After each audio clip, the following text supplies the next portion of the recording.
కొడాలని మీద విజయం చేస్తాం అనేది మామూలు చాలా చాలా హ్యాపీగా ఉంది. ముందు గుడివాడకు దరిద్రం వదిలిందని మీరందరూ అంత ఆనందపడుతున్నారు, నేను అది అంతే ఆనందపడుతున్నాను. దానికి కారణమైనందుకు ఇంకా సంతోషంగా ఉంది అంతే. చంద్రబాబు గారి మీద కొన్ని కామెంట్ చేశారు కొడాలని గారు. ముందు ఇచ్చిన 6 పథకాలు అమలు చేయండి, తర్వాత చూద్దామని చెప్పి సవాల్ చేశారు.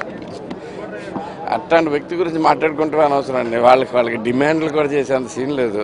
ఎందుకంటే ఎక్కడ ప్రజల ఆమోదం మొత్తం కోల్పోయి ఉన్నాడు. ఏ ఒక్కరో అంటే ఎంత దారుణం అంటే గుడివాడలో టౌన్లో అయితే కనుక ఒక వార్డు కూడా వెళ్ళలేని పరిస్థితి. ఇతని వాళ్ళు వచ్చి మనకు డిమాండ్లు చేయటము ఏదో సోది డ్రామాలు తప్పితే ఎవడు పట్టించుకుంటాడు ఇంకా వాళ్ళని. ఇప్పుడు ఫర్ ఎగ్జాంపుల్ చూసారనుకోండి, ఏది ఎప్పుడు అమలు చేయాలనేది ఒక పద్ధతి ఉంటుందా? ఇంక ప్రమాణ స్వీకారాలను అవ్వలేదా? 1వ తారీఖు చేయాలంట. ఇలా డబ్బులంతా ఖాళీ చేసి పెట్టారు. ఏడని చెబుతాయి అనుకుంటున్నారు. అవన్నీ బాబు గారు చేద్దాం అనుకుంది, చేసే తీరుతాడు.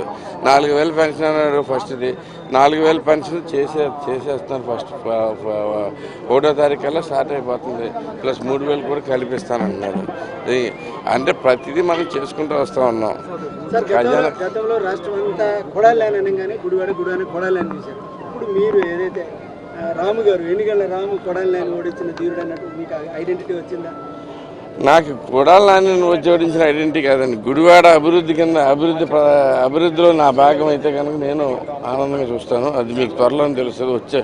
వచ్చేసరికి మీరు ఈ పేరు మర్చిపోయి గుడివాడిని వేరే రకంగా చూస్తారని చెప్పి ఆశిస్తాను. Thank you.